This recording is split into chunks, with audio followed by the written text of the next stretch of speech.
হযরতে বেলাল তখনও কালেমা পড়ে মুসলমান হন নাই।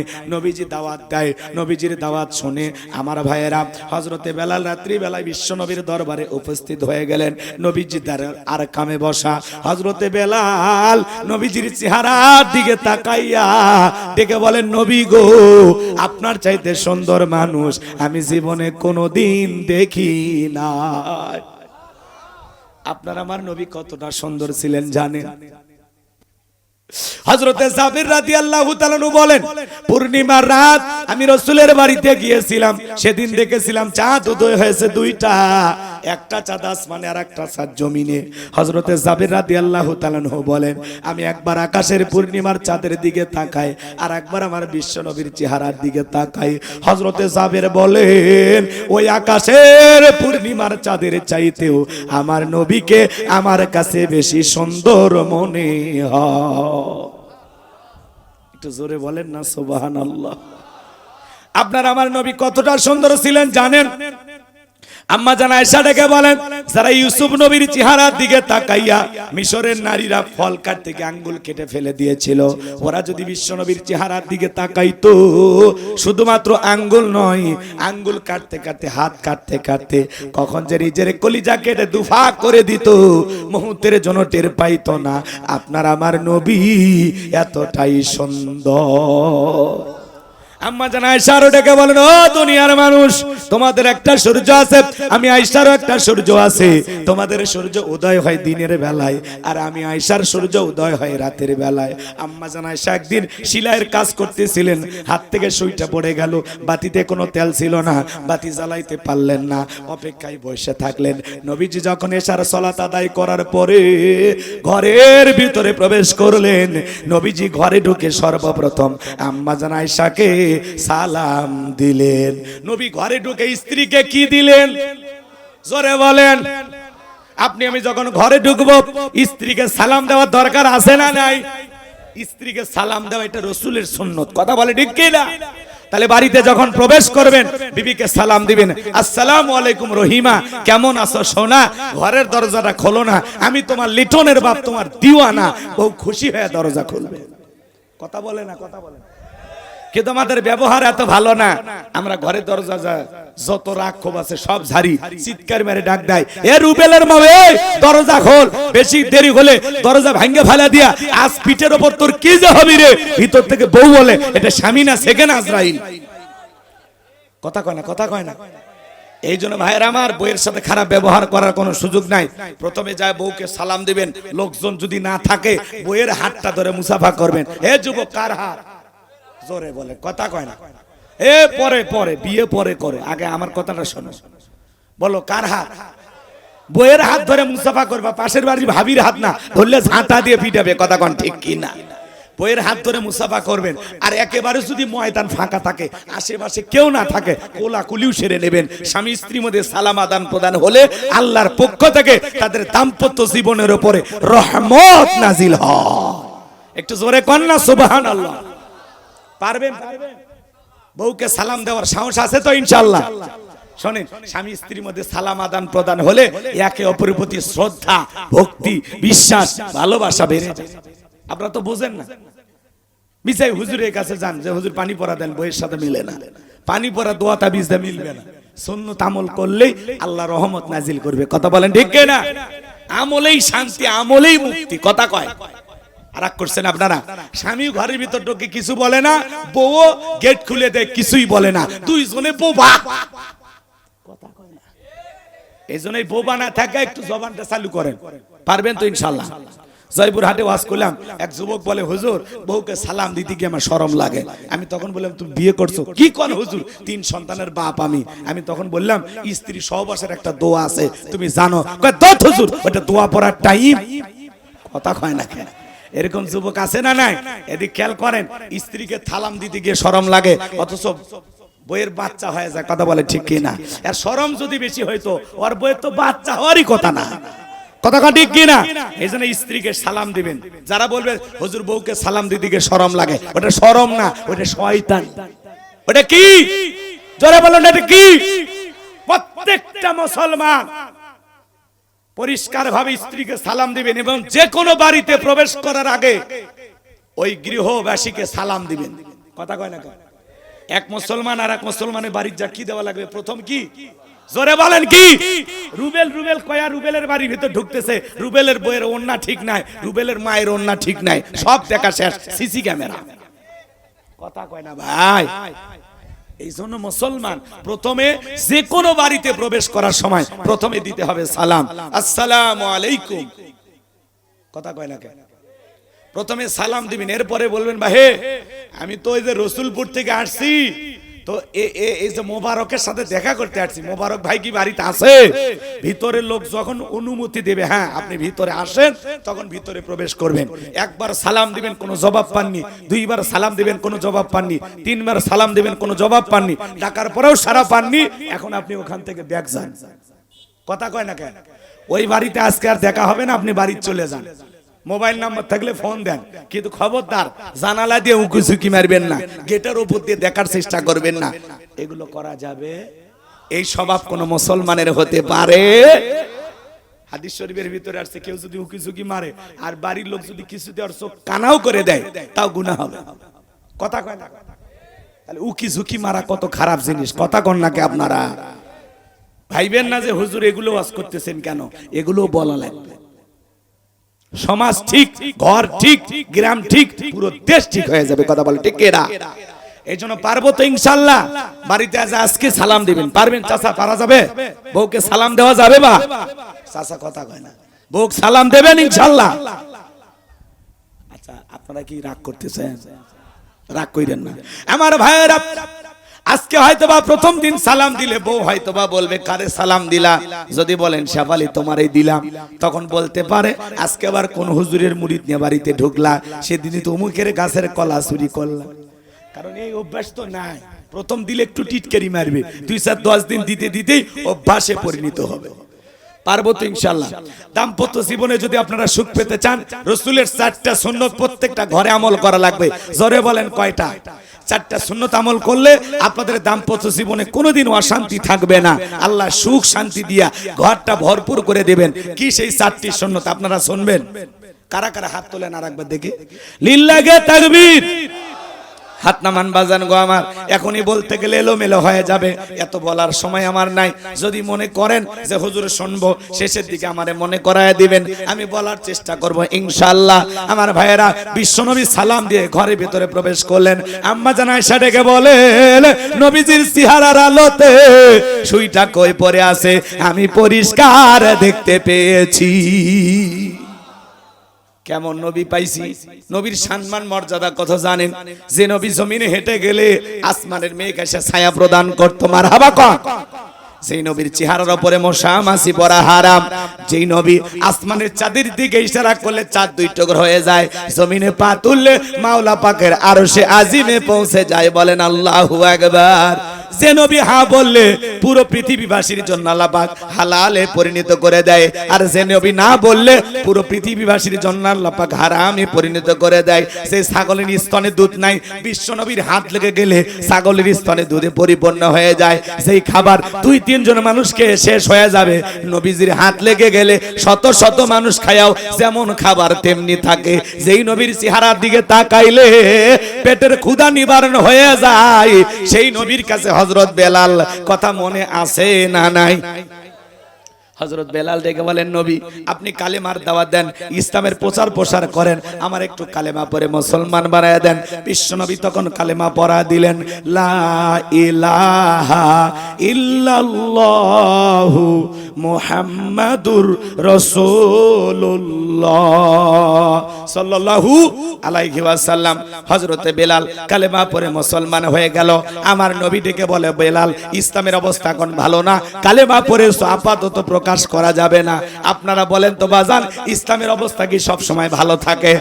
হযরতে বেলাল ডেকে বলে, নবী আমার জীবনের কোনো দাম নাই। আমার মনি বোমাইকে বলেছিলাম উটদুম্বা ছাগল পেশাব পায়খানা করে দেয়, ওই ঘরে থাকতে আমার বড় কষ্ট হয়। ওমায়ে ডেকে বলে, বেলাল রে উটদুম্বা ছাগলের দাম আমার কাছে আছে, কিন্তু তোর মতো কালো হাফসি বেলালের দাম আমার কাছে নাই। জোরে কন্যা উজুবিল্লাহ।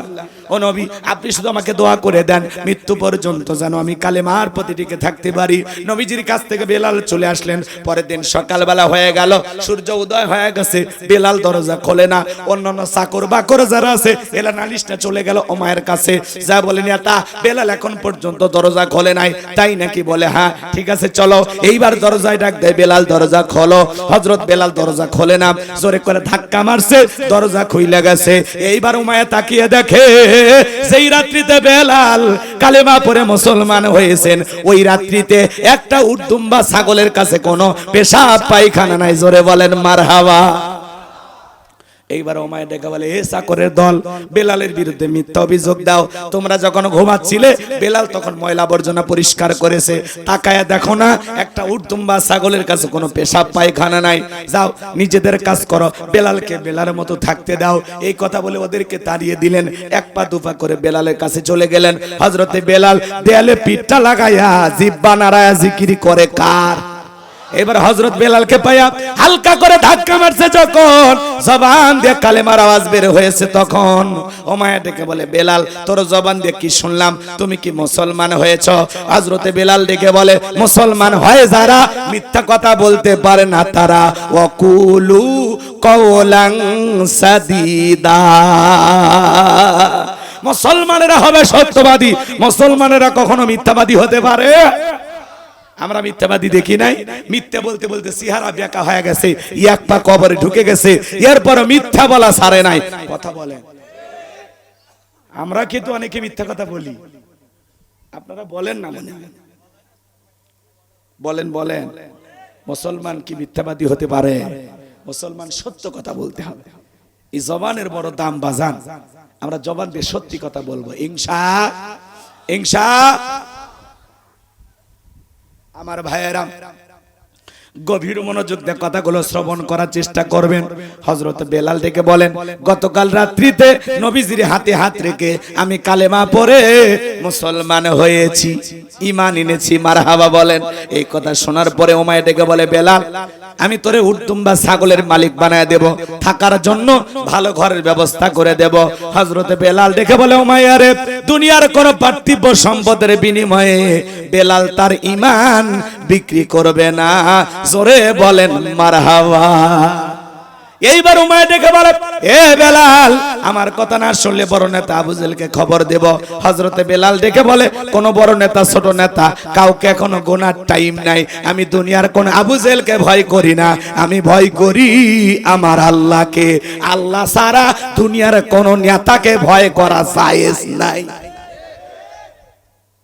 গোলাম আজম সাহেবকে যখন ফাঁসির মঞ্চে নিয়ে যাওয়া হয়, তাকে যখন বলা হয়েছিল আপনি কি ভয় করেন না, তখন সে পরিষ্কার ভাবে বলে দিয়েছিল, আল্লাহ ছাড়া কোনো মানুষকে ভয় করা জায়েজ নাই। কথা বলে ঠিক কিনা? তারা হাসতে হাসতে ফাঁসির দড়ি গলায় ঝুলিয়ে নিয়েছে, তারপরে বাতিলের কাছে আপোষ করে নাই। কথা বলে ঠিক কিনা? এরা হলো সময়ের সাহসী সন্তান ছিল। মীর কাসেম আলী ফাঁসির 3 ঘন্টা আগে বলা হলো আপনার 3 ঘন্টা পরে ফাঁসি। বলে ঠিক আছে জেলার সাহেব, আমি একটু ঘুমিয়ে গেলাম, 2 ঘন্টা পরে আমারে ডাক দিবেন। জেলার বলতেছে মানুষ নাকি ফাঁসি হবে 3 ঘন্টা পরে আর ঘুমাইতে চাই, ব্যাপারটা কি? তারা ছিল সত্যিকারী ত্যাগী নেতা, ইসলামী আন্দোলনের কর্মী। তারা তো দুনিয়ার পরীক্ষার মতোই মনে করেছিল। কথা বলেন ঠিক কিনা? তারা পিছপা হয় নাই। জেলার বলতেছে কিছুক্ষণ পরে, হ্যাঁ জেলে সে কারারক্ষী এসে বলতেছে, আমি কিছুক্ষণ পরে দেখি বাপ রে বাপ নাক ডেকে ঘুমাইতেছে। মারহাবা বলে। কিছুক্ষণ পরে এসে দেখি উযু বানাইতেছে। আল্লাহু আকবার বলে। এরপরে এসে দেখি নামাজে দাঁড়ায় গেছে। নামাজ আদায় কইরা লোকজন ধরে তাকে ফাঁসির মঞ্চে নিয়ে যেতে চায়। সে তখন বলতেছে, তোমরা আমাকে কেউ ধরো না, আমি একা একাই ফাঁসির মঞ্চে যেতে চাই। আল্লাহু আকবার বলে। এজন্য বাজান, যারা ইসলামী আন্দোলন করবে এরা কখনো ভীত হবে না, কাপুরুষ হবে না। এরা বলবে ইন্নাল্লাযীনা ক্বালু রাব্বুনাল্লাহ, নিশ্চয় আমাদের রব আমাদের আল্লাহ, সুম্মাস্তাকামু, এই কথার উপরে ইস্তেকামাত থাকবে। হাসতে হাসতে মরতে রাজি, কিন্তু মাথা নত করবে না। এটা হলো মুমিন। কথা বলেন ঠিক কি না? কষ্ট হয় নাকি আপনাদের? লিল্লাহি তাকবীর। আমার ভাইয়েরা, এইবার ওমায় ডেকে বলে আমার কথা না শুনলে বড় নেতার কাছে যাব। হযরতে বেলাল ডেকে বলে আমি দুনিয়ার কোন নেতাকে ভয় করি না, আমি ভয় করি আমার আল্লাহকে। এইবার দৌড়ে চলে গেল আবু জেহেলের বাড়িতে, যায় বলে নেতা সংবাদ খুব খারাপ, আমার বাড়ি কৃতদাস বেলাল কালেমা পড়ে মুসলমান হয়েছে। তাই নাকি? বলে হ্যাঁ, ঠিক আছে যাও আমি আসতেছি। আবু জেহেল তার সাঙ্গপাঙ্গ ক্যাডার মাস্তান। আবু জেহেলের একটা বিশেষ বাহিনী ছিল যাদের কাজই হলো মুসলমানদের উপর নির্যাতন জুলুম চালানো। দেখবেন জালেমদেরও বিশেষ একটা বাহিনী থাকে, ওই বাহিনীর দ্বারা তারা নিরীহ মুসলমান আলেম ওলামাদের উপর নির্যাতন জুলুম চালায়। স্বামী স্ত্রী ঘুমাইছে, ঘর থেকে তুলে নিয়ে গেছে, কথা বল না আপনারা, বাপ বেটা ঘুমাইতেছে তুলে নিয়ে গেছে, বাড়িতে এসে স্বামীকে পাই নাই বউকে নিয়ে গেছে, বাপকে পাই নাই ছেলেকে নিয়ে গেছে। এরকম জুলুম যারা করেছে তাদের পক্ষে সাফাই গাওয়া বন্ধ করে দেন, খালি মারা জায়েজ নাই তাই চুপ করে থাকি, কথা কয় না, কথা বোঝে। যারা জুলুমের শিকার হয়েছে ওরা বোঝে যে কতটা কষ্ট পাইছি। তো আমরা মাজলুম ছিলাম, আল্লাহর সাহায্য পেয়েছি, কিন্তু আমরা কখনো জালেম হতে চাই না। কথা বলেন, আমরা কারো প্রতি জুলুম করব না, আমরা সবাইকে ক্ষমা করে দেব, আমাদের বিশাল বুকের ভিতরে তাদের জায়গা দেব। কথা বলে ঠিক কি না? আমরা বিনয়ী হব, আমরা উগ্রতা ছড়াবো না, আমরা তাদেরকে বুঝাইয়া দিব যে ক্ষমতা পাইলেই লাভ দিতে নাই, ক্ষমতা পাইলে এটা আমানত মনে করে নিয়ামত মনে করে বিনয়ের সহিত এর ব্যবহার করতে হয়, সঠিকভাবে এর আমানতদারিতা রক্ষা করতে হয়। কথা বলে ঠিক না? বাজান গো, রাগ করবেন না, সামনের দিকে যায়। এবার আবু জেহেল তার সাঙ্গপাঙ্গ ক্যাডার মাস্তান সঙ্গে নিয়ে ওমায়ের বাড়িতে চলে আসলো। ডেকে বলে বেলাল রে এই দিকে আসো। বেলাল কাছে আসলেন, আবু জেহেল থেকে বলে বেলাল আমি তোমারে পার্সোনাল ভাবে মহব্বত করি, ভালোবাসি, তোমার উপরে বিশেষ নজর ভালোবাসা আছে। বেলাল রে এসব কি শুনছি, তুমি নাকি কালেমা পড়ে মুসলমান হয়েছো। বেলাল তুমি যদি চাও উর্দুম্বা ছাগলের মালিক বানায় দেব, থাকার জন্য ভালো ঘর বাড়ি ব্যবস্থা করে দেব, ব্যবসা বাণিজ্য যদি করতে চাও দিরহাম টাকা পয়সা যা লাগে তোমাকে দেব। আর 4 নাম্বার বেলাল মুখ খুলে শুধু আমাদের কাছে চাও, তুমি চাইতে দেরি, তোমার কাছে সামনে যা চাইবা হাজির করতে দেরি করব না।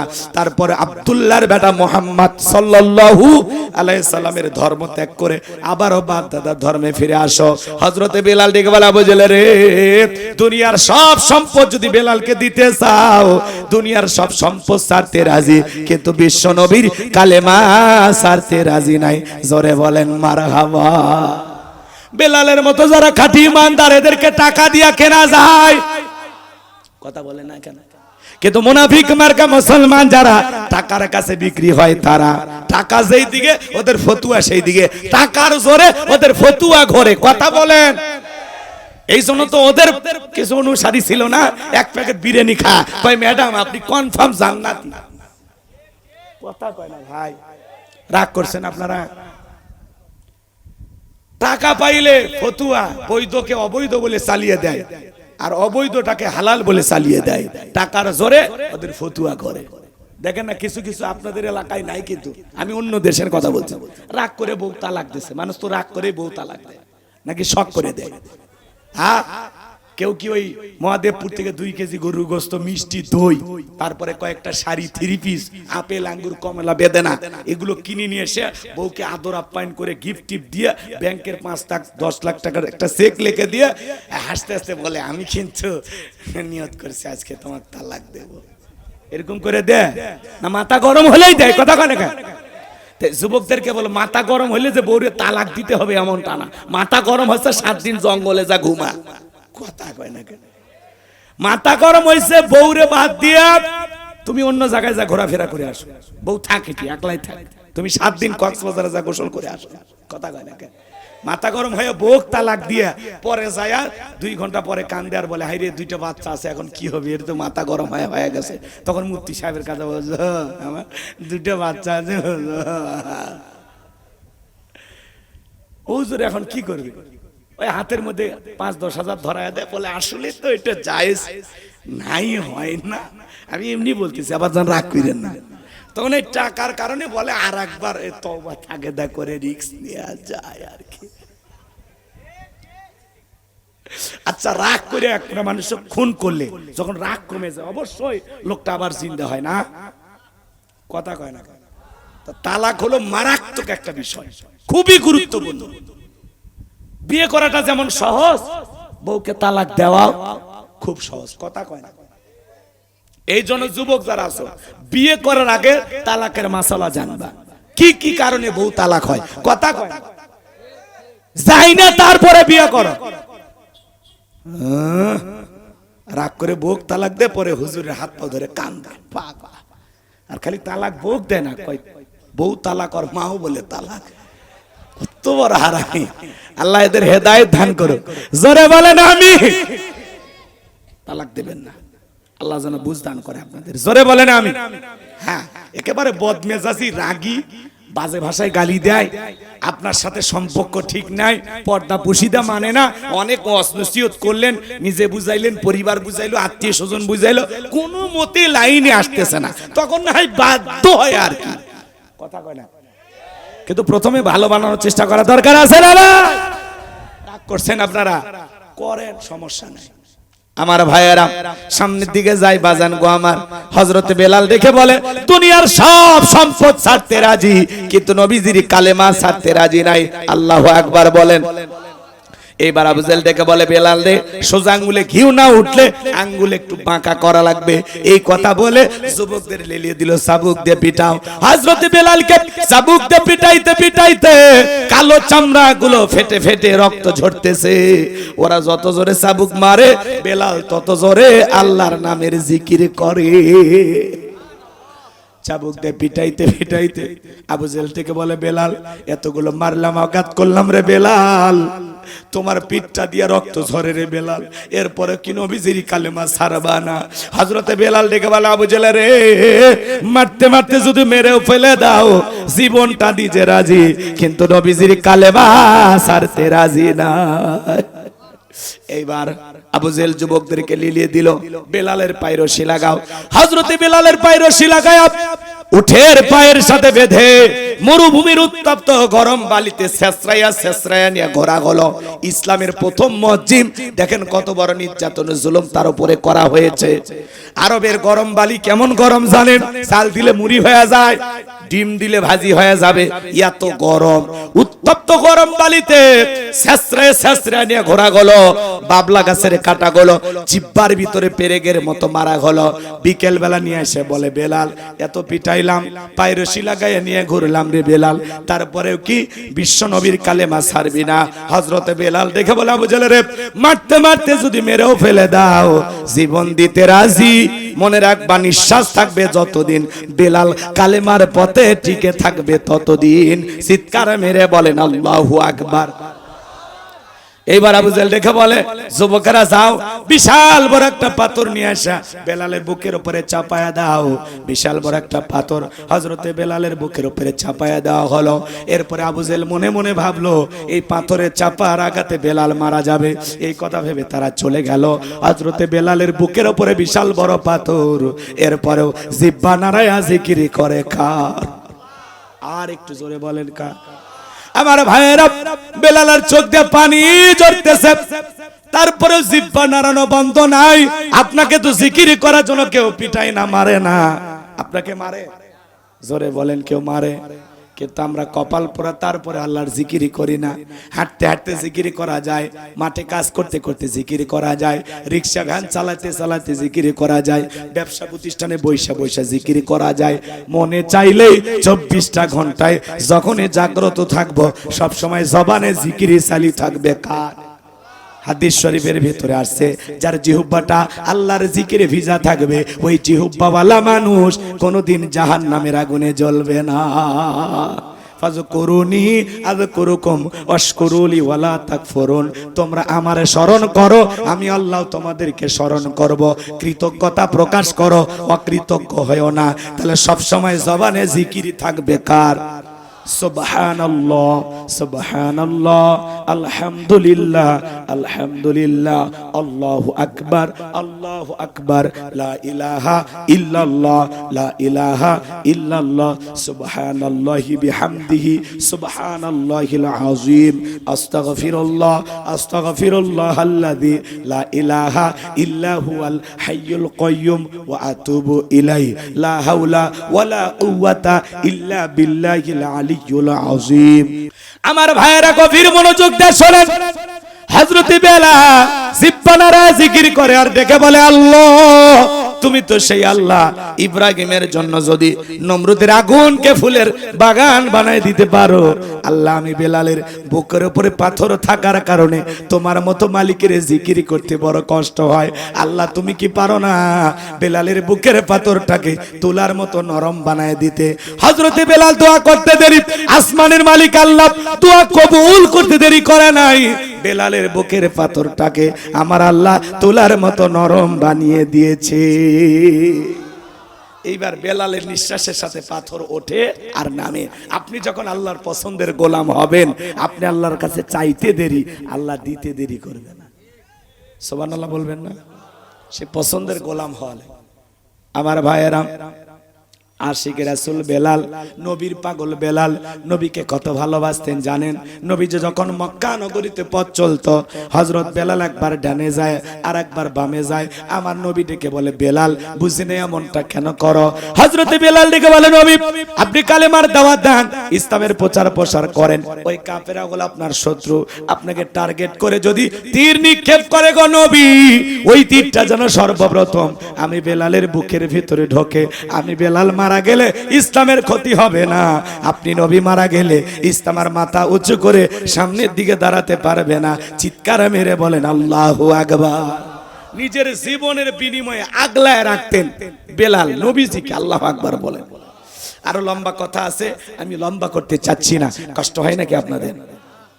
আশিক রাসূল বেলাল, নবী যেদিন ইন্তিকাল করেছিলেন কতটা কান্না করেছিলেন জানেন? ছোট্ট বাচ্চার মতো ফুফিয়ে ফুফিয়ে কান্না করে। সাহাবা ইকরাম ডেকে বলে, বেলাল এভাবে কান্না করো না, একটু সবর করো। বেলাল বলে, না আমি আর জীবনে কোনোদিন আজান দেব না, আমি আজান দেওয়ার পরে নবীজি ইমামতির মুসল্লা দাঁড়াবে না, আমি বেলাল আর কোনোদিন আজান দেব না। এই কথা বলে আর বেলাল কাঁদে। বিশ্বনবী সোমবারের দিনে ইন্তিকাল করেছিলেন, তাম পৃথিবীর উম্মতকে কাঁদিয়ে বুধবারের দিনে নবীজির দাফন সম্পন্ন করা হয়েছিল। আজও মদিনার সবুজ গম্বুজের নিচে আপনার আমার খলিজার টুকরে নবী ছাইতো। আমার ভাইয়েরা, রাসূলের রওজার পাশে দাঁড়িয়ে যারা সালাম দিতে গেছেন দেখবেন, বিশ্বাস করেন যে এই ছিদ্রটাতে আমার নবীর নাম লেখা আছে, মুহাম্মদ রাসূলুল্লাহ সাল্লাল্লাহু আলাইহি ওয়াসাল্লাম। বিশ্বাস করেন, চোখটা দিয়ে তাকাইলে কি যে মায়া লাগে, দুনিয়ার কোন মানুষের কথা স্মরণ থাকে না। বিশ্বাস করেন, আমি দাঁড়াইছি যতবার, বিশ্বাস করেন আর দুনিয়ার কোন কথা স্মরণ থাকে না। মনে হয় সারাটা জীবন এইভাবে রাসূলের রওজার পাশে দাঁড়িয়ে জীবনটা কাটায় দিই। কি ভালোবাসার মানুষ আমাদের নবী, কথা বলে ঠিক না? আমার ভাইয়েরা, নবীজির দাফন সম্পূর্ণ হয়ে যাওয়ার পরে বেলাল ডেকে বলে, আমি মদিনায় থাকবো না, মদিনার অলিতে গলিতে রাসূলের সাথে আমার হাজারো স্মৃতি, আমি পাগল পারা হয়ে যাব। মনে দুঃখ কষ্ট নিয়ে মদিনা থেকে চলে গেলেন। 6টা মাস অতিবাহিত হয়ে যায়, বেলাল মদিনায় আসে না। 6 মাস পরে নবীজি ঘুমের ঘরে বেলালকে স্বপ্নে ডেকে বলে, বেলাল দুনিয়ার কত মানুষ দূর দূরান্ত থেকে আইসা আমি নবীর খবরের পাশে দাঁড়ায় সালাম দেয়। বেলাল আয় আয় মদিনায় আইসা আমি নবীকে একবার সালাম দিয়া যা। নবীজিকে ঘুমের ঘরে স্বপ্নে দেখার পরে আর বেলাল দেরি করলেন না। এই দুনিয়াতে অসংখ্য আশিক রাসূল আছে, নবীজির প্রতি বেশি বেশি দরুদ পড়ার কারণে, দরুদের মোহাব্বত থাকার কারণে মদিনাওয়ালা আয়েশা তার সাথে দেখা করে যায়। কত মানুষ যে স্বপ্নে রাসূলকে দেখছে। আমার কাছে এক রিকশাওয়ালা আমাকে বলতেছে, হুজুর আচ্ছা নবী দেখতে তো অনেক সুন্দর তাই না? আমি তখন বললাম, হ্যাঁ নিঃসন্দেহে সুন্দর, এই পৃথিবীর সবচেয়ে সুন্দর মানুষ আমার নবী। তখন সে আমাকে বর্ণনা দিতেছে যে রসুলের কানটা এরকম, নাকটা এরকম। আমি বলতেছি আপনি কি পাগল হয়েছেন নাকি? তখন বলতেছে হুজুর দুনিয়ায় বিশ্বাস করেন আমি রিক্সা চালক হতে পারি, কিন্তু আমি সারাটা জীবন যতদিন রিক্সা চালাই ততদিন মালিকের উপরে দরুদ পড়ি। কেন জানি মনে হয় আমি মনে হয় স্বপ্নে আমার নবীকেই দেখেছি। দুনিয়াতে এমনও মানুষ আছে খালি আমলের কারণে মদিনাওয়ালা এসে স্বপ্নে আপনাকে আমাকে সাক্ষাৎ দিতে পারেন। বিশ্বাস হয় কি? জোরে বলেন বিশ্বাস হয় কি না? বিশ্বাস করা লাগবে। অসংখ্য নবীরা দুনিয়াতে আসছেন, বিদায় হয়ে চলে গেছেন, আমাদের নবী চলে গেছেন, কিন্তু নবী রেখে যাওয়া মজেজা কোরআনুল কারীম আজও আছে না নাই? জোরে বলেন আছে না নাই? এই কোরআনের সাথে মহব্বত রাখেন, তাহলে যার উপরে কোরআন নাজিল হয়েছে সেই কোরআনওয়ালার সাথে সাক্ষাৎ হয়ে যেতে পারে। কথা বলেন ঠিক কিনা? আমার ভাইয়েরা গভীর মনোযোগ দিয়ে শোনেন। 6 মাস পরে বেলাল মদিনায় আসলেন। সাহাবা ইকরাম ডেকে বলে, বেলাল দাও না একবার আজান দাও, কতদিন হয়ে গেল তোমার কণ্ঠে আজান আমরা শুনতে পাই না। ছোট ছোট বাচ্চারা পর্যন্ত বেলালকে দেখার জন্য ভিড় জমাইছে। হযরত বেলাল কারো কথায় আজান দেয় না, বলে না আমি আজান দেওয়ার পরে বিশ্ব নবী ইমামতির মুসল্লায় দাঁড়াবে না, আমি বেলাল আর কোনোদিন আজান দিতে পারবো না। নবীর নাতি হাসান আর হোসাইন দুইটা ভাই যখন বেলালের দুইটা হাত ধরেছে, হযরতে হোসাইন যখন হাতটা ধরে নানু ভাই বলে ডাক দেয়, আর ডেকে বলে নানু ভাই, নানাও চলে গেছে, তুমি আমাদেরকে ছেড়ে চলে গেছো। ও নানু ভাই কতদিন হয়ে গেল তোমার কণ্ঠে আজান শুনতে পাই না। ও নানু ভাই দাও না একবার আজান দাও। হযরতে হোসাইন যখন হাতটা ধরে নানু ভাই বলে ডাক দেয়, হযরতে বেলাল তাকায়া দেখে হোসাইনের চেহারার উপরে মনে হয় মদিনার নবীর চেহারাটা ভাইসা উঠছে। মনে হয় মদিনার নবী ডাইকা বলে, বেলাল দেনা একবার আজান দে, আমি নবীও কতদিন হয়ে গেল তোর আজান শুনতে পাই না। হোসাইন নানু ভাই বলে যখন ডাক দেয়, হোসাইনের অনুরোধ বেলাল ফেরাতে পারলেন না। 6 মাস পরে আইসা বেলাল আবারও মদিনায় আজান দিলেন। আল্লাহু আকবার। যখনই বলেছেন আশহাদু আন্না মুহাম্মাদুর রাসূলুল্লাহ, যখনই বলেছেন বেলালের জ্ঞান নাই, বেলাল অজ্ঞান হয়ে জমিনে পড়ে গেল। আরো কথা আছে ওই দিকে আমি যেতে পারলাম না। কষ্ট হচ্ছে নাকি আপনাদের? আমার ভাইয়েরা বেলালের উপর নির্যাতন জুলুম চলতেছে, এই খবর যখন বিশ্ব নবীর কান মোবারক পর্যন্ত চলে গেল, আমার নবী ডেকে বলে, আবু বকর বেলালের কষ্টের কথা আমি আর সহ্য করতে পারি না, যাও তুমি আমার বেলালের জন্য একটা কিছু করো। হযরত আবু বকর সিদ্দিক রাদিয়াল্লাহু তাআলা আনহু কয়েক গুণ দাম বেশি দিয়া গোলামীর জীবন থেকে, দাসত্বের জীবন থেকে হযরত বেলালকে আজাদ করলেন, মুক্ত করলেন। বলুন আল্লাহু আকবার। হযরত আবু বকর কেমন দামি মানুষ, ইসলামের জন্য 13টা দোকান ছিল, সব বিক্রি করিয়া ইসলামের জন্য ব্যয় করছে। সুবহানাল্লাহ বলেন। আর আমরা এখন 13টা দোকান 26টা বানাই, সামান্য মসজিদের জন্য টাকা চাইলে বের হয় না। কথা কয় না কে ভাই? ভালো কাজে সহযোগিতা করে না, উল্টো বাধা দেয়। লেওয়াজ মাহফিল দিয়ে লাভ কি? বক্তার ডেকোরটা তাজা, মাঝখানে আমরা খাজা। কথা কয় না কে?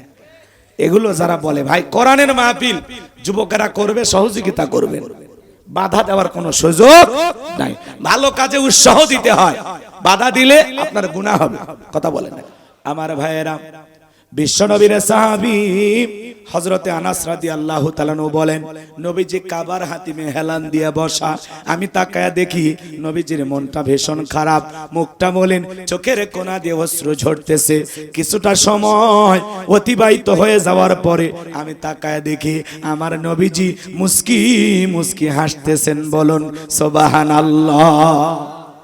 হযরতে আনাস দেখে বলেন, নবী এই মাত্র দেখলাম মনটা খারাপ, মুখটা মলিন, চোখের কোণা দিয়ে অশ্রু ঝরতেছে, আবার কেন মুস্কি হাসেন? আমার নবী কেন কাঁদেন, কেন হাসেন? এর পিছনে রহস্য আছে না নাই? নবীজির মনটা খারাপ কারণ হলো নবীজির কলিজার টুকরা ছেলে সন্তানগুলো জন্মগ্রহণ করে, আর একে একে ছেলে সন্তানগুলো মারা যায়। আবু তাহের মারা যায়, আবুল কাসেম মারা যায়, ইব্রাহিম মারা যায়। বলেন তো বাবা হিসাবে নবীর মনেও কষ্ট লাগে কিনা? একে তো সন্তান হারানোর ব্যথা, অন্যদিকে নবীজির কাছের চাচা নাম হলো আবু লাহাব ডেকে বলে, ভাতিজা তোমার বংশে বাতি জ্বালানো কেউ থাকলো না, তুমি একটা লেস কাটা, তুমি একটা নির্বংশ চোরে কন্যা। হুজুবিল্লাহ। একে তো সন্তান হারানোর ব্যথা, অন্যদিকে আপন মানুষদের সমালোচনা। নবীজির মনের কষ্ট কমে না বাড়ে? আপনারাই বলুন, আল্লাহ না করুক আপনার আমার সন্তান যদি মারা যায়, কাছের আত্মীয় স্বজনদের উচিত বিপদের দিনে সান্ত্বনার বাণী শোনানো। বাবা তুমি সবর করো, ধৈর্য ধারণ করো, আল্লাহ সন্তান দিয়েছে, আল্লাহ নিয়েছে, তুমি মন খারাপ করো না। আল্লাহ যদি চাই বছর না ঘুরতে আবারও তোমাদের কোল আলোকিত করে আল্লাহ সন্তান দিতে পারে। কথা বলেন ঠিক কি না? তাহলে সন্তান দেওয়ার মালিক কে? আবার কেড়ে নেওয়ার মালিক কে? তাহলে নবীজির ছেলে সন্তানগুলো জন্ম নেয় আর একে একে ছেলে সন্তানগুলো মারা যায়, একটা ছেলেও জীবিত থাকলো না। বিশ্ব নবীর ছেলে সন্তানগুলো কেন শিশুকালে মারা গেল?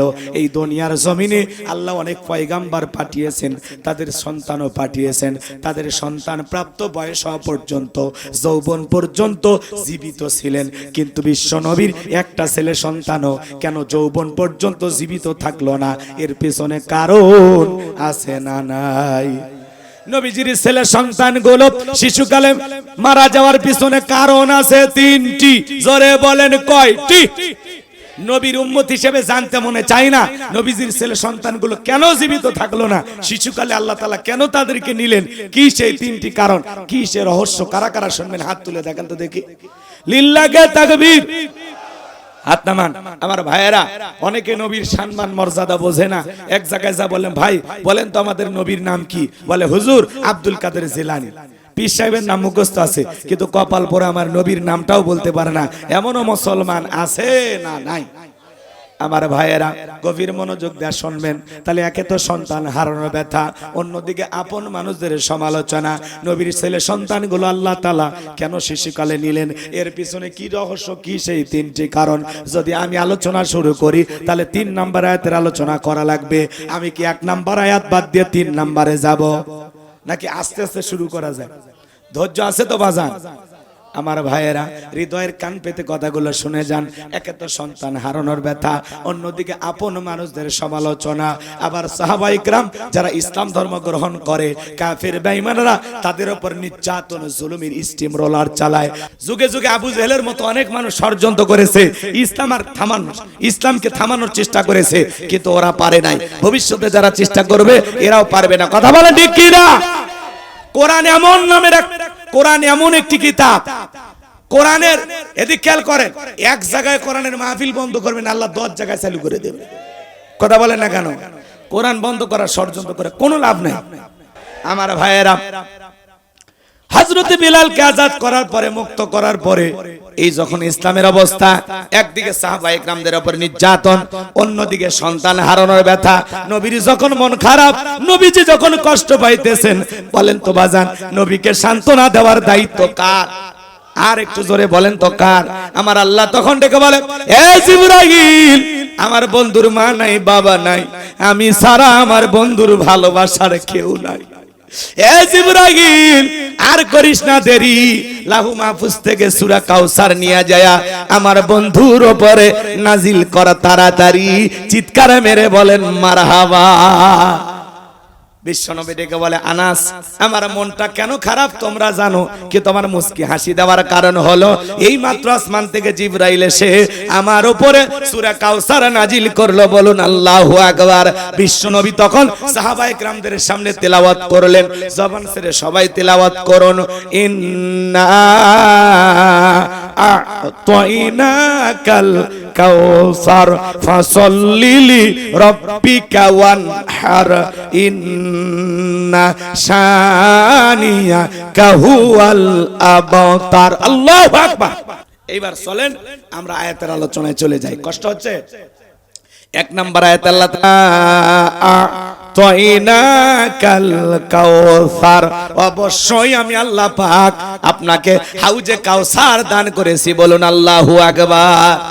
আল্লাহ পাক তার হাবিবকে বলতেছেন, নবীজিকে বলতেছেন, ইন্না আ'তাইনাকাল কাউসার, নিশ্চয়ই আমি আল্লাহ পাক আপনাকে হাউজে কাউসার দান করেছি।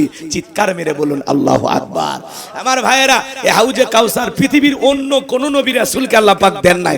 আপনার আমার নবীকে আল্লাহ পাক হাউজে কাউসার গিফট করেছেন, হাউজে কাউসার দান করেছেন। চিৎকার মেরে বলুন সুবহানাল্লাহ। এই হাউজে কাউসারের পানি মধুর চাইতে মিষ্টি, দুধের মতো সাদা, পানির চাইতেও ক্লিয়ার। কঠিন কিয়ামতের ময়দানে যেদিন বিচার দিবস কায়েম হয়ে যাবে, যেদিন মানুষের জিহ্বা কুকুরের মতো ঝুলে আসবে নাভি পর্যন্ত, জমিনটা হয়ে যাবে তামার জমিন, পাহাড় পর্বত নদী নালা খাল বিল কোনো কিছু থাকবে না। যেদিন সূর্যটা সহাত মাথার উপরে চলে আসবে, যেদিন মা তার সন্তানের পরিচয় দেবে না, স্বামী স্ত্রী পরিচয় দেবে না, ভাই ভাইয়ের পরিচয় দেবে না, যেদিন আল্লাহর আরশের ছায়া ছাড়া আর কোনো ছায়া থাকবে না। আল্লাহ রাব্বুল আলামিন সেদিন কিয়ামতের ময়দানে আল্লাহর আরশের নিচে শাস্ত্রীয় মানুষ ছায়া পাবে। এটা আল্লাহ তাআলার তৈরি করা ভিআইপি গ্যালারি। সেখানে বৈশা আল্লাহর প্রিয় গোলামেরা কিয়ামতের ফাইনাল খেলা উপভোগ করবেন। জোরে বলেন মারহাবা। কষ্ট হয় আমার ভাইয়েরা, সেই দিন দলে দলে মানুষ বিশ্ব নবীর হাতে হাউজে কাউসারের পানি পান করার জন্য রওনা করবেন। রাসূলের হাতে এক পেয়ালা হাউজে কাউসারের পানি যদি কেউ পান করে, জান্নাতে ঢোকা পর্যন্ত তার আর তৃষ্ণা লাগবে না। বলুন সুবহানাল্লাহ। কিয়ামতের একদিন, বিচার দিবসের একদিন হবে 50,000 বছরের সমান। তাহলে ওই দিন কতটা ভয়ঙ্কর, কথা বলেন ঠিক কিনা? মানুষ যখন জলে জলে রাসূলের কাছে হাউজে কাউসারের পেয়ালার পানি পান করার জন্য রওনা করবে, কিছু মানুষের সামনে আল্লাহ তাআলা পর্দার আবরণ তৈরি করে দিবেন। আমার নবী তখন দেখে বলবেন, আল্লাহ আমার উম্মতের সংখ্যা আমি অনেক বেশি দেখতে পাইলাম, কেন জানি সংখ্যা কমে গেল, ব্যাপারটা আমি বুঝতে পারলাম না। আমার আল্লাহ তখন দেখে বলবে, বন্ধু পাইকারি দরে সবাইকে আপনি হাউজে কাউসারে পানি পান করাইতে পারবেন না। দুনিয়ার জমিনে দুইটা অপরাধ করেছিল যারা, আজকে হাউজে কাউসারের পানি পাবে না তারা। কয়টা অপরাধ? জোরে বলেন, ভালো করে বুঝবেন। হযরত আবু বকর সিদ্দিক রাদিয়াল্লাহু তাআলা আনহু পিয়ালাগুলো ভরায় দিবেন, মাঝখানে দাঁড়িয়ে থাকবেন হযরত ওমর বিশ্ব নবীর হাতে দিবেন, আর নবীজি তার আদরের উম্মতদেরকে খুঁজে খুঁজে হাউজে কাউসারের পানি পান করাবেন। রাসূলের হাতে হাউজে কাউসারের পানি কারা কারা পেতে চান, দুই হাত তুলে মালিককে দেখান। আল্লাহ পাক আমাদের সবাইকে রাসূলের হাতে এক পিয়ালা করে হাউজে কাউসারের পানি পান করা তৌফিক দান করুন। একটু জোরে বলুন আমিন। সেই সৌভাগ্যবান ব্যক্তিদের কাতারে আল্লাহ আমাদের কবুল করুন। জোরে বলুন আমিন।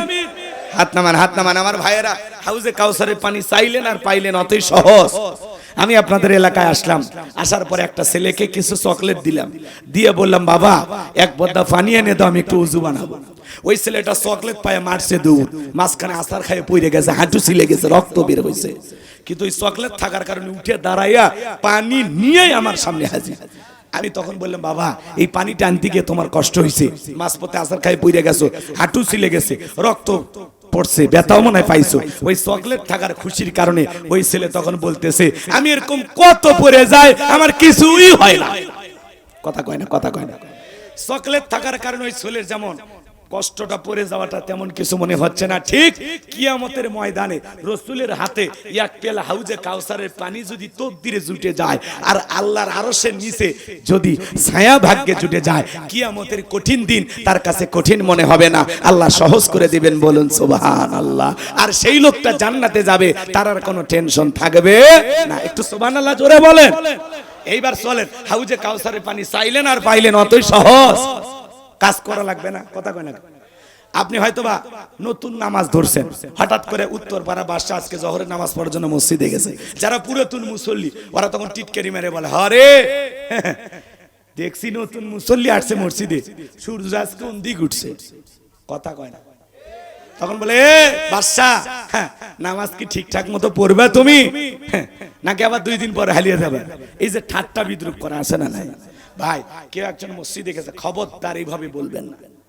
আপনি আর অন্তর থেকে দোয়া করে বলেন, ভাই তুমি মসজিদে আসছো দেখে কি যে খুশি হয়েছি, আল্লাহর কাছে দোয়া করি আল্লাহ যেন মৃত্যু পর্যন্ত তোমাকে মসজিদে এসে সিজদা দেওয়ার তৌফিক দান করেন। কথা বলে ঠিক কি না? এভাবে দোয়া করতে হবে। যুবক বয়সে কেউ জারি রাখছে, টিটকারি মারে, যুবক বয়সে বুড়ো হয়ে গেলে কথা। যুবক বয়সে দাঁড়িয়ে রেখে এক যুবক বউক নিয়ে ঘুরতে গেছে, আর বউকে দেখে বলে, ভাবি আসসালামু আলাইকুম, সাথে চাচার খবর কি? বউ বাড়িতে এসে রাগ করে বলে, তোমার সাথে বাইরে যাব না। কেন? কই বাইরে গেলে তোমাক ডাকে চাচা আর আমার ডাকে ভাবি। যেই বউ রাসূলের সুন্নাত দাড়িকে মোহাব্বত করে না, সে আপনাকে 100% মোহাব্বত করতে পারবে না। যে রাসূলের সুন্নতই ভালোবাসে না, সে আবার আপনাকে কি ভালোবাসবে? কথা বলে ঠিক কি না? এটা দাড়ি, এটা শুধুমাত্র দাড়ি না, এটা রসুলের মোহাব্বত, ভালোবাসা। কথা বলে ঠিক কিনা? দাড়ি থাকা আলাদা একটা গুণ আছে, হ্যাঁ, ওটা যাদের দাড়ি আছে তারা বোঝে। কথা কয় না কে? রাগ করতেছেন নাকি আপনারা? দাড়ি থাকলে পুরুষ মনে হয়। এমনও মুরব্বী আছে 80 বছর পার হয়ে গেছে, তারপরে সেলুনে যায়, চামড়া প্লাস দিয়ে টানিয়ে টেনে সেভ করে। কথা কন না কে? আর মরণের ভয় নাই। দাড়ি রাখবেন তো ইনশাআল্লাহ, আল্লাহ কবুল করেন। জোরে বলুন আমিন। কষ্ট হচ্ছে আপনাদের? তাহলে হাউজে কাউসারের পানি পান করতে গেলে কাজ করতে হবে দুইটি। দুইটা আঙ্গুল তুলে বলেন তো কাজ করতে হবে কয়টি? একটু জোরে বলেন কয়টি? আরো জোরে। দুইটি কাজ। দুইটি কাজ কি আল্লাহ 2 নাম্বার আয়াতে বলেন? জবান ছেড়ে সবাই বলুন, ফাসাল্লিলি রাব্বিকা ওয়ানহার, ফাসাল্লিলি রাব্বিকা ওয়ানহার। 1 নাম্বার হলো ফাসাল্লিলি রাব্বিকা, রবের উদ্দেশ্যে সালাত আদায় করা। নামাজ হবে একমাত্র কার জন্য? খালি মসজিদটা সুন্দর বানাইলে হবে? মসজিদে যারা নামাজ পড়বে তাদের অন্তরও সুন্দর হওয়ার দরকার আছে না? না, খালি মসজিদ চাকচিক্য সৌন্দর্য বানাইলেন কিন্তু নামাজ পড়ে না মুসল্লি, তাহলে লাভ আছে বাজার? এই জন্য ভালো করে বুঝেন, ফাসাল্লিলি রাব্বিকা, রবের উদ্দেশ্যে সালাত। সালাত হবে একমাত্র কার জন্য? আরো জোরে বলেন কার জন্য? কুল ইন্না সালাতি ওয়া নুসুকি ওয়া মাহইয়ায়া ওয়া মামাতি লিল্লাহি রাব্বিল আলামিন। নবীজি আপনি বলেন, আমার নামাজ, আমার কুরবানি, আমার জীবন, আমার মরণ লিল্লাহি রাব্বিল আলামিন, আসমান জমিনের প্রতিপালকের জন্য। তাহলে মুমিন জীবনের ইবাদত হবে কার জন্য? আরো জোরে বলেন কার জন্য? ফাসাল্লিলি রাব্বিকা, রবের উদ্দেশ্যে সালাত। যেমন তেমন নামাজ পড়লে হবে না, নামাজ হওয়া লাগবে আল্লাহকে রাজি খুশি করার জন্য, ধীরস্থির ভাবে ধৈর্য সহকারে। কথা বলেন ঠিক কিনা? কথা ফালাহাল মুমিনুন আল্লাযীনা হুম ফি সালাতিহিম খাশিউন। অবশ্যই মুমিনরা সফল যারা নিজেদের সালাত বিনয়ের সহিত, নম্রতার সহিত আল্লাহর ভয় নিয়ে আদায় করে। আপনি আমি যখন সালাত আদায় করব, দিলের ভিতরে ভয় থাকতে হবে কার? ইয়া আইয়ুহাল্লাযীনা আমানুত্তাকুল্লাহ, হে ঈমানদারগণ আল্লাহকে ভয় করো, হাক্কা তুকাতিহি, ভয় করার মতো ভয় করো। নামাজ যদি নামাজের মতো আদায় করতে পারেন, 5 ওয়াক্ত সালাত যদি সঠিকভাবে আদায় করতে পারেন, মাথা নত করে আল্লাহকে যদি সিজদা দিতে পারেন, আল্লাহ বলেন ফালিয়াবুদু রাব্বা হাযাল বাইত আল্লাযী আত'আমাহুম মিন জু' ওয়া আমানাহুম মিন খাউফ। আল্লাহু আকবার।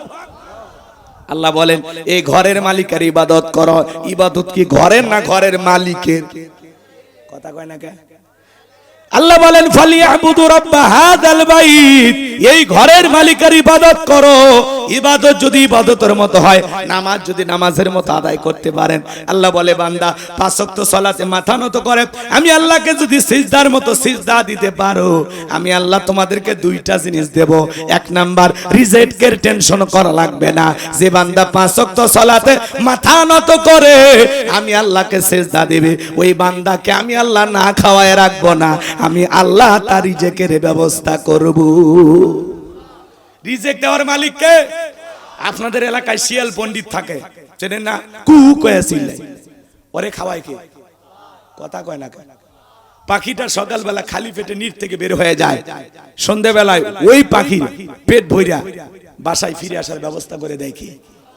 এই জন্য আল্লাহ বলতেছেন ওয়ামা মিন দাব্বাতিন ফিল আরদি ইল্লা আলাল্লাহি রিজকুহা, পৃথিবীতে এমন কোন বিচরণশীল প্রাণী নাই যার রিজেকের ব্যবস্থা আমি আল্লাহ আসমান থেকে করি না। ওই আটলান্টিক মহাসমুদ্রের 33,000 ফিট গভীর অতল পানির নিচে থাকা ছোট্ট একটা প্রাণী, সেই প্রাণীটা রিজেকের ব্যবস্থাও করেন কে? আর আপনি আমি আশরাফুল মাখলুকাত, আল্লাহ কি আমাদেরকে না খাওয়ায় রাখবে? কথা কয় না কেন? বলেন ওই শিয়ালের জন্য ব্যাংকের অ্যাকাউন্টে টাকা আছে? মহাদেবপুর বাজারে মুরগির দোকান খোলা আছে ওর জন্য? আল্লাহ যদি একটা শিয়ালকে খাওয়ায়, একটা পাখিকে খাওয়ায়, আপনাকে আমাকে খাওয়াবে না? কিন্তু কিসের মাধ্যমে? গোলামির মাধ্যমে। কথা বলে ঠিক কিনা? আল্লাহ অমুসলিমকে খাবার দিচ্ছে, আপনাকে দেবে না? কথা কয় না ভাই। তাহলে আমরা নামাজের মাধ্যমে রিজেক চাইবো কার কাছে? জোরে বলেন। রিজেক দেওয়ার মালিক কে? রাজ্জাক, উত্তরপাড়া রাজ্জাক না, ওটা তো আব্দুর রাজ্জাক, ওইটা দাস, ওইটা গোলাম। রাজ্জাক কে? রিজেক দাতাকে। তাহলে আল্লাহ বলতেছেন, এক নাম্বার আমি রিজেকের ব্যবস্থা করব, দুই নাম্বার বান্দা তোদের কোনো ভয় থাকবে না। আমাদের মনে ভয় আছে না নাই? মেয়েটা কলেজে গেল একা একা ফিরবে নাকি জামাই সাথী নিয়ে ফিরবে, ভয় আছে না নাই? মেয়েটা স্কুলে গেল ভালোভাবে ফিরবে নাকি লালসার শিকার হবে, ভয় আছে না নাই? এই যে কুষ্টিয়া দৌলতপুরে একটা লোক বাড়ির গেট খুলে বাড়ির ভিতরে ঢুকবে মোটরসাইকেল নিয়ে, দেখবেন কিছু, এই যে ভিডিওটা কিছুক্ষণ আগে দেখেন, আমার ভাইয়েরা কিছু ছিনতাইকারী একটা মোটরসাইকেলে 3 জন আসলো, মুরব্বিকে ধরলো, মুরব্বির কাছ থেকে টাকা নিল, 4-5টা ঘুষি মাইরা মুরব্বি বাড়ির গেটে ফেলাইয়া চলে গেল। ছিনতাই কমেছে না বেড়েছে? কথা কয় না। এই জন্য আইনের শাসন বাংলাদেশে আমরা প্রতিষ্ঠিত করতে পারি নাই। এই জন্য এখনো চুরি দুর্নীতি আছে না নাই? ধর্ষণের খবর আছে না নাই? সর্বোচ্চ পর্যায়ে মা বোন ক্ষমতায় ছিল, কিন্তু একটা রাত ধর্ষণ মুক্ত উপহার দিতে পারে নাই। ধর্ষণ মুক্ত বাংলাদেশ করতে পারবেন তখন আল্লাহর কোরআন দিয়া জিনাকারী ধর্ষকের বিচার করবেন যখন। চুরি বন্ধ হবে তখন যখন আল্লাহর আইন দিয়ে চোরের হাত কাটা হবে। কথা বলে ঠিক কিনা? একটা চোরের হাত কেটে মিডিয়ার মাধ্যমে ফালাও করে প্রচার করলে বাংলাদেশের সমস্ত চোরেরা তওবা করে আল্লাহর ওলি হয়ে যাবে। আজকে প্রকাশ্যে ছিনতাই হচ্ছে, চুরি হচ্ছে, ডাকাতি হচ্ছে, যেখানে সেখানেই ডাকাতির ঘটনা ঘটতেছে। এর পিছনে একটাই কারণ, এগুলো সুবিধাবাদ জিন্দাবাদ, কিছু লোক আতঙ্ক ছড়াইতে চায়। আমরা বলবো ভিডিও ফুটেজ দেখে দেখে প্রত্যেকটা চোরকে ধরিয়া হাত খালি কেটে দেন, দেখেন এমনি চুরি বন্ধ হবে। কথা কয় না? রাগ করছেন? তাহলে চুরি বন্ধ করতে হলে লাগবে কার আইন? 1500 বছরের সেই পুরাতন আইন ভাল লাগে না। অনেকে বলে এগুলো ব্যাকডেট হুজুর, এগুলো চলবে না। লন্ডন আমেরিকার আইন দিয়ে আমরা বিচার করি, এই জন্য সমাজে শান্তি নাই। আমরা কার সৃষ্টি? কথা কয় না ভাই? আমরা আল্লাহর সৃষ্টি।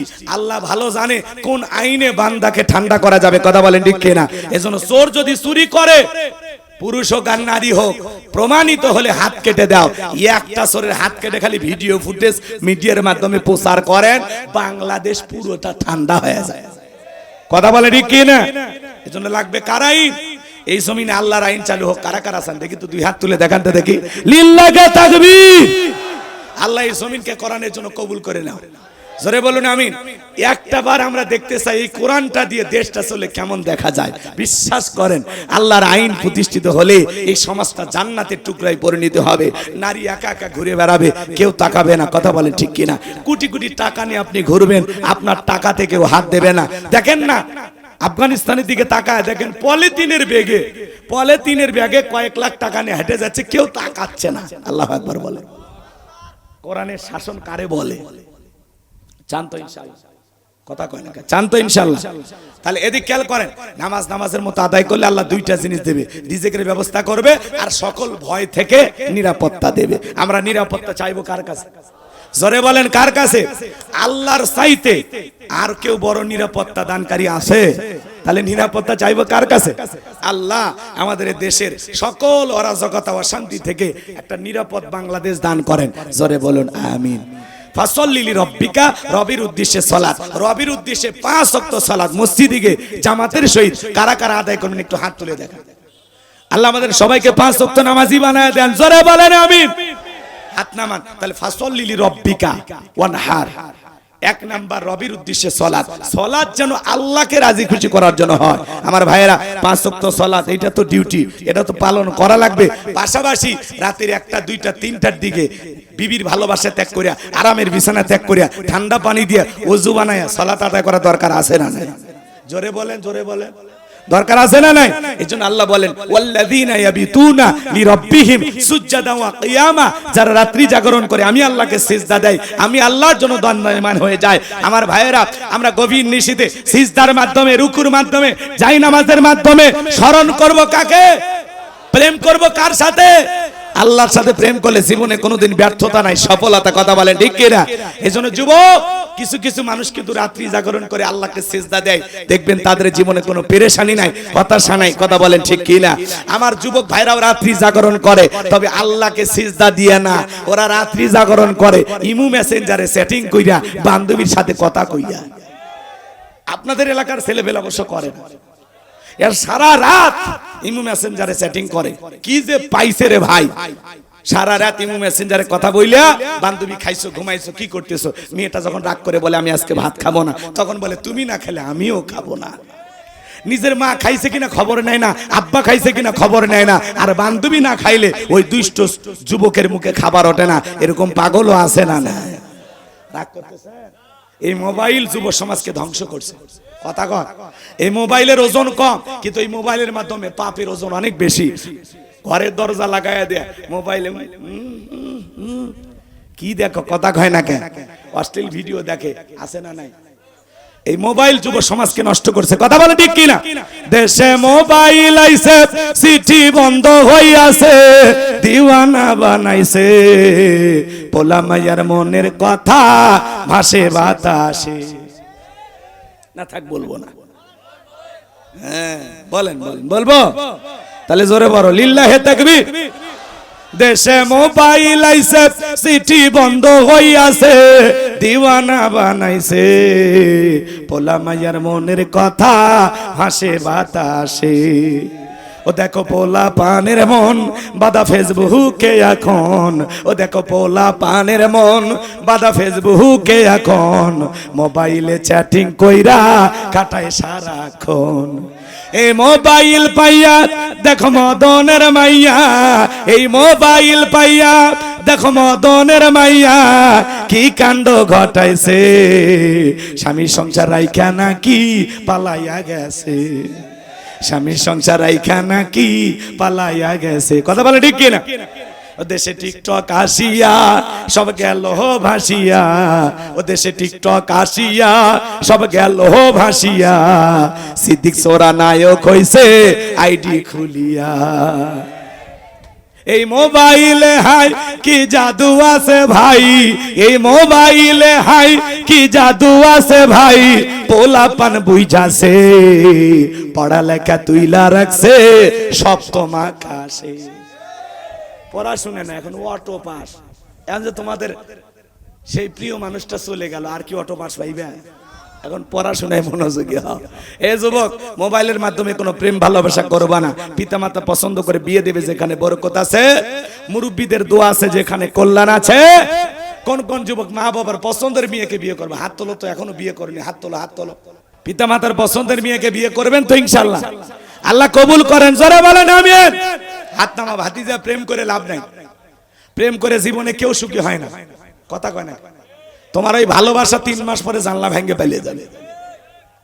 ছোট ছোট বাচ্চা 20 বছর বয়স হয়নি, বাড়িতে এসে বলে আব্বা আমি উত্তরপাড়া লাকিকে কথা দিয়েছি, রাজি থাকলে 1 চাপুন, না হলে 2 চাপুন। পিতামাতা রাজি হয় না, পালিয়ে যায়, বিয়ে করে, গার্মেন্টসে চাকরি করে। 3 মাস পরে স্বামী স্ত্রী সম্পর্ক আর মেলে না, দাও খুরেলে সম্পর্ক। রাত 12টার পরে স্ত্রীর মোবাইলে সাউন্ড বেজেছে কো কো করে, ছেলেটা ঘুমের তালে দেখে স্ত্রীর মোবাইলে লেখা উঠেছে বিউটিফুল। তখন রাগ করে বলতেছে, বিয়ের আগে বলতিস সোনা দানা গাছের পাতা ছিঁড়ে করে দাও আমার গহনা, হ্যাঁ? আর এত রাতে তোরে রাত 12টার পরে কে মেসেজ পাঠায় বিউটিফুল, এই জন্য তো তোর সাথে আমার বনে না। কথা বলে। এইবার ঘুমের ঘরে স্ত্রীও ঘুম থেকে উঠে চোখ ঘুষতে ঘুষতে তাকায়, দেখে ওরে স্বামী লেখা উঠেছে ব্যাটারি ফুল, আর তুমি দেখো বিউটিফুল। কারণ সন্দেহর চোখ দিয়ে তাকাইছে। কথা বলেন ঠিক কিনা? এই জন্য স্বামী স্ত্রী যদি আপনারা সুখ পেতে চান, তাহলে পিতা মাতার পছন্দের মোতাবেক বিয়ে করবেন। নিজে প্রেম করলে ভালোবেসে বিয়ে করে জীবনে কেউ সুখী হয় না।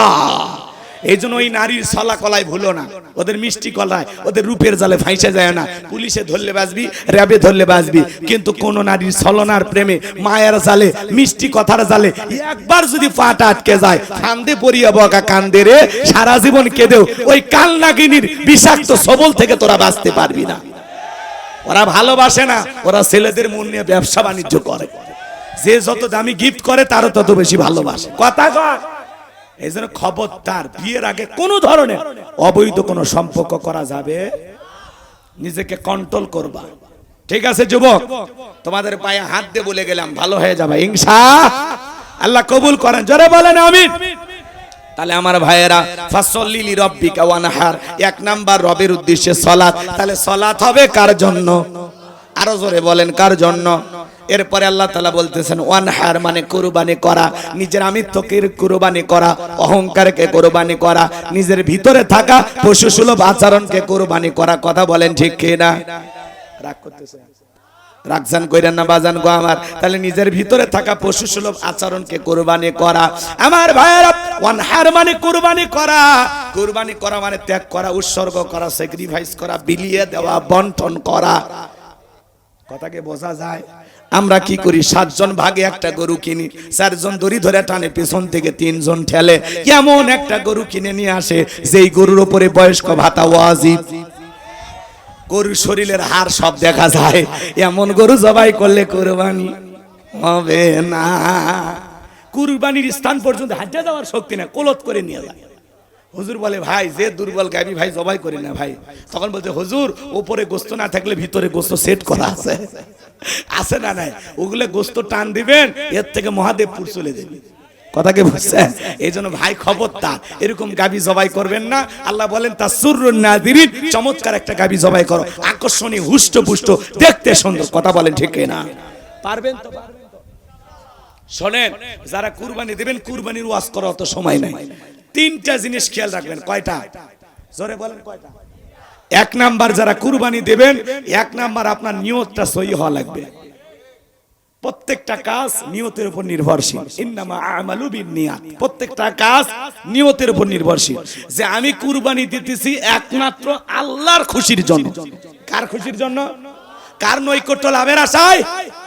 কিন্তু অনেকে কুরবানি দেওয়ার আগে নিয়ত করে, কুরবানি না দিলে ছেলে মেয়ে মানুষের গোস্তের দিক তাকায় থাকবে না, বাচ্চা কাচ্চার এই কষ্ট আমি দেখতে পারবো না, প্রয়োজনে কিস্তি তুলে হলেও দেব। আচ্ছা, কিস্তির টাকাতে কুরবানি দিলে অবশ্যই কবুল হবি না, এটা মিস হবি না। কথা কয় না কেন? হবে। কিস্তির টাকা দেয়া, সুদের টাকা দেয়া, ঘুষের টাকা দিয়ে কুরবানি দিলে হবে। তাহলে কুরবানি ছেলে মেয়ের জন্য না, জামাই বাড়িতে গোস্ত পাঠানোর আশায় না। কুরবানি হলো আল্লাহকে খুশি করার জন্য। আর 2 নাম্বার, টাকা হওয়া লাগবে হালাল, ইনকামটা হওয়া লাগবে বৈধ। কথা কয় না কেন? হালাল ইনকাম, সেখান থেকে কুরবানি দেবেন। আল্লাহ পবিত্র, তিনি পবিত্র বস্তুকে পছন্দ করে। কথা ক্লিয়ার? শুড বি হালাল। আপনার ইনকামটা বৈধ হওয়া লাগবে, হালাল হওয়া লাগবে। কথা বলে ঠিক কিনা? আর 3 নাম্বার, ফাসল্লি রব্বিকা ওয়ানহার। যে রবের উদ্দেশ্যে সালাত আদায় করবেন, সেই রবের জন্য কুরবানি করবেন। তাহলে আগে নামাজ পড়ো, তারপরে কুরবানি করো। আপনি নামাজ না পড়ে 2 লাখ টাকার একটা গরু নিয়ে এসে, এই গ্রামের নাম কি? না কথা বলে খোসালপুর, রাস্তার মোড়ে বাঁধে রাখছে মালা টালা দিয়ে। মানুষ কয় কার কুরবানি? কয় উত্তর পারে তালুকদারে। কত? কয় 2 লাখ। কয় তালুকদার ঠকেন না, জিতছেন। তালুকদারকে আমি ঠকার মানুষ। পিছনে যে রান 2টা জায়গা যায়, এই 2 রানে তো 4 মণ গোস্ত। যারা গরু নিয়ে আসে কোথায় কি পরিমাণে গোস্ত হবে হিসাব নিকাশ করে, এদের কুরবানি হবে।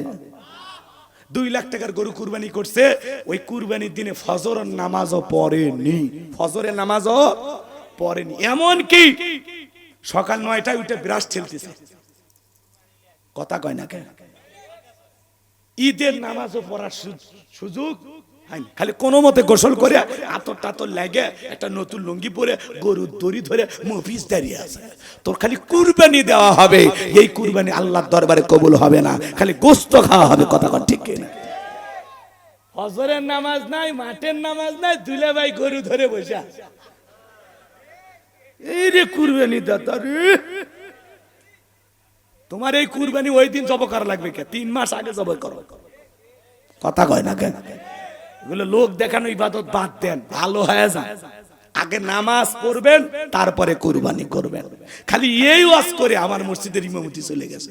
আলহামদুলিল্লাহ, যে কয় টাকার বেতনের ইমামতি চলে গেছে, তার কয়েক ডবল বেতন আল্লাহ ভাগ্যে জুটায় দিয়েছে। এই জন্য ইমামতি করা মানে মুসল্লির গোলামি করা না।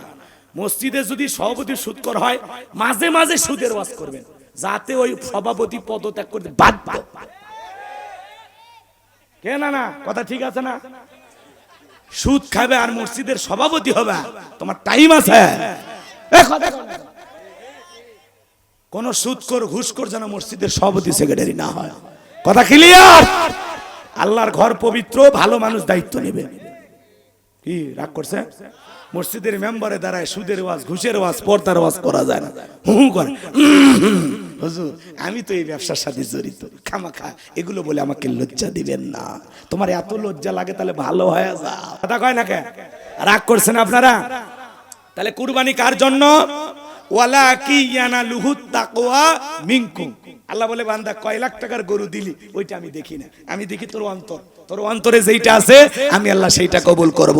তুমি যদি 20,000 টাকার একটা ছাগলও দাও, বিশ্বাস করো বান্দা তোমার নিয়ত যদি সহি হয় ওই ছাগলের রক্ত জমিনে পড়ার আগেই আমি আরশের মালিক আল্লাহর কাছে কবুল হয়ে যাবে। তাহলে নিয়ত সহি, টাকা হালাল, নামাজি হয়ে আমরা কুরবানি দেব ইনশাআল্লাহ। বোঝা গেছে? অল্পতে বোঝা গেছে তো ইনশাআল্লাহ।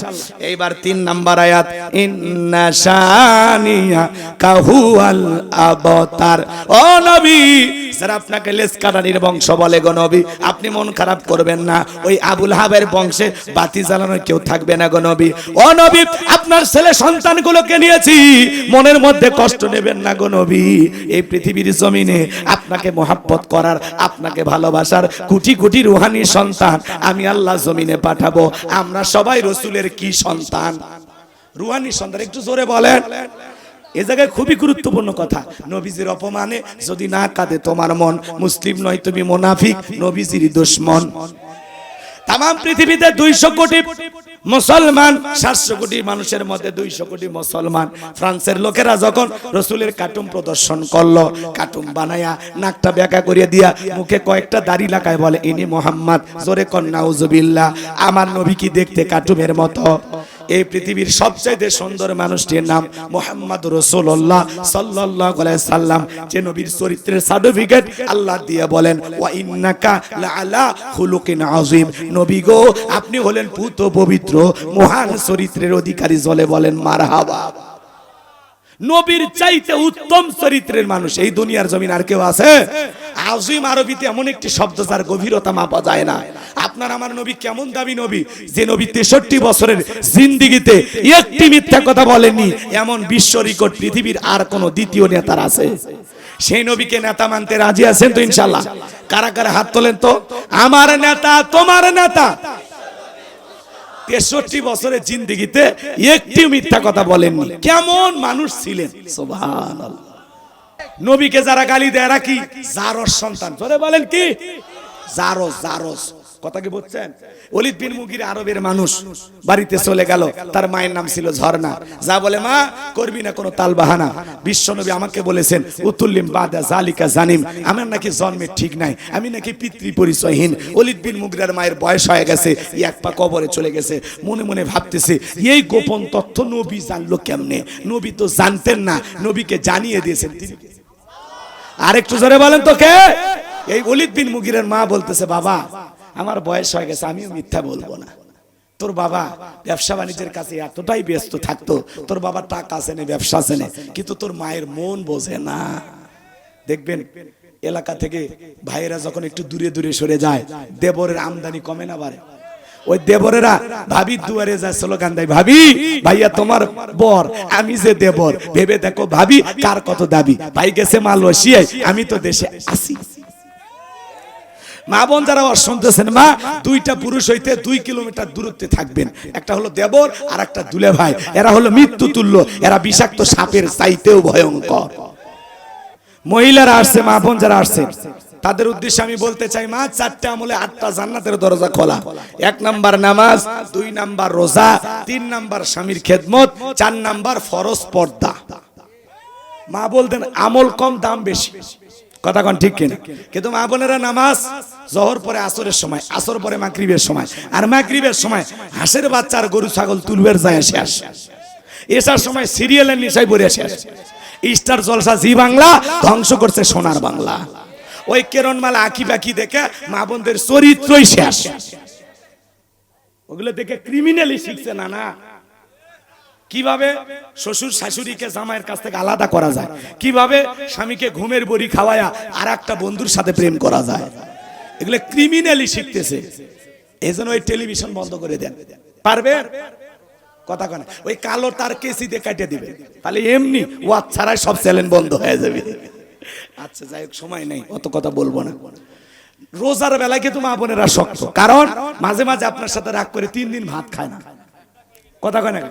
যদি বলেন শেফালি খাও, না খেলে বাঁচবে না, কয় আমি মরে যাই, তাতে তোমার কি, তুমি তোমার দরিয়া ভরাও। এজন্য মা বোনেরা কিন্তু না খায় থাকার বেলা শক্ত। মাঝে মাঝে ইমাম মুয়াজ্জিনকে বলে, হুজুর এই মাসে কোনো নফল রোজা আছে কিনা? এরা রোজা থাকতে পারে, আর ওরা মাঝে মাঝে রাগ করে ভাত খায় না, তাতে ভালো চাল বেঁচে যায়। কি খান আপনারা?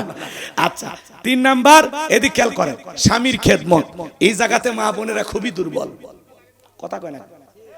স্বামীর খেদমত করার দরকার আছে না নাই? কিন্তু স্বামীর মূল্যায়ন করে না, স্বামীকে তুচ্ছ তাচ্ছিল্য করে, অবজ্ঞা অবহেলা করে, যা ইচ্ছা মুখ দিয়ে তাই বলে। আল্লাহ রাসূল বলেছেন, দুনিয়াতে যদি আল্লাহকে বাদ দিয়া মানুষকে সিজদা দেওয়ার নিয়ম থাকতো, দুনিয়ার সমস্ত নারীদেরকে আল্লাহ অর্ডার দিত তারা যেন স্বামীর পায়ে সিজদা করে। স্বামীর কত দাম মা বুঝেন। স্বামীকে অবহেলা করবেন না মা, স্বামীর সাথে খারাপ ব্যবহার করবেন না। আল্লাহ যেন মা বোনদেরকে হেদায়েত দান করেন। জোরে বলুন আমিন। স্বামী যে আপনার কত দামি আপনি তো জানেন না। কিছু কিছু বউ স্বামীকে গোলাম বানায় রাখতে চায়। স্বামীকে গোলাম বানায় রাখলে আপনি তো গোলামের বউ। কার বউ? আর যদি স্বামীকে রাজা বানাইতে পারেন তাহলে রাজার রানী হয়ে সুখে থাকবেন। কথা বলে ঠিক কিনা? এজন্য স্বামীকে ভালোবেসে আপনার মনের রাজা বানাবেন। স্বামীকে ভালোবেসে হৃদয়ের পুরো রাজত্ব স্বামীর হাতে লিখে দিবেন। কথা কয় না, পাগলিরা বোঝে না তো, বুঝার লাগবে। যাই আজকে রাত বেশি হয়ে গেছে, আমি আর বলবো না, কষ্ট পাইছেন। আর তিন নাম্বার স্বামীর খেদমত। 4 নাম্বার হলো ফরজ পর্দা। মা বোনদেরকে বোরকা পরাবেন, পর্দায় রাখবেন ইনশাআল্লাহ। ওয়াকরনা ফি বুয়ুতিকুন্না ওয়ালা তাবাররাজনা তাবাররুজাল জাহিলিয়াতিল উলা। নারীরা তোমরা ঘরের ভিতর অবস্থান করো, খবরদার জাহিলিয়াতের যুগের মেয়েদের মতো নোংরা অশ্লীল পোশাক পরে নিজের দেহকে প্রদর্শন করো না। মা বোনদেরকে পর্দায় রাখবেন তো ইনশাআল্লাহ। আল্লাহ কবুল করুন, জোরে বলুন আমিন। আমার ভাইয়েরা, ওয়ালিদ বিন মুগিরার মা বলতেছে, বাবা তোর বাবা ব্যবসা বাণিজ্যের কাজে এতটাই ব্যস্ত, তোর বাবা ব্যবসা ছেড়ে টাকা ছেড়ে তোর মায়ের মন বোঝে না। বাড়ির আশেপাশে তোর চাচা গুরগুর করতেছিল, তার দিয়ে ভালোবাসা বিনিময় করেছিলাম, তারপরে তোর জন্ম হয়েছে। নবী যে তত্ত্ব দিয়েছে 100% সত্য। আসলে তোর বাপ তোকে জন্ম দেয় নাই, তোর জন্ম দিয়েছে তোর চাচায়। কথা বলেন ঠিক কিনা? এই ফ্রান্সের লোকেরা কেন নবীকে গালি দেয়? পৃথিবীর 228টা রাষ্ট্র নিয়ে গবেষণা করা হলো।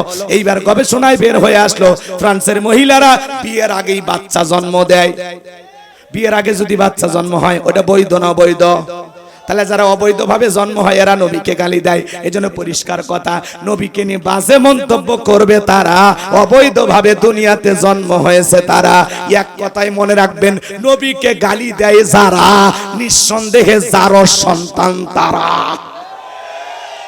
এজন্য নবীর প্রতি মহব্বত ভালোবাসা থাকলে পরিষ্কার হয়ে যান। আমার ভাইয়েরা, কেউ যদি আমার বাপকে গালি দেয় সহ্য করব, মাকে গালি দেয় সহ্য করব, আমার আত্মীয় স্বজনকে গালি দেয় সহ্য করব, আমার দলকে গালি দেয় সহ্য করব।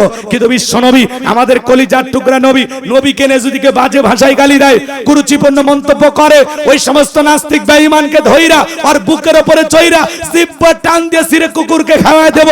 এরপরেও নবীজির অপমান মেনে নেওয়া হবে না, হবে না। নবীজির ইজ্জত সম্মান রক্ষা করার জন্য কারা কারা জীবন দিতে প্রস্তুত? হাত তুলে দেখা। লিল্লাহে তাকবীর, লিল্লাহে তাকবীর। হাত নামা।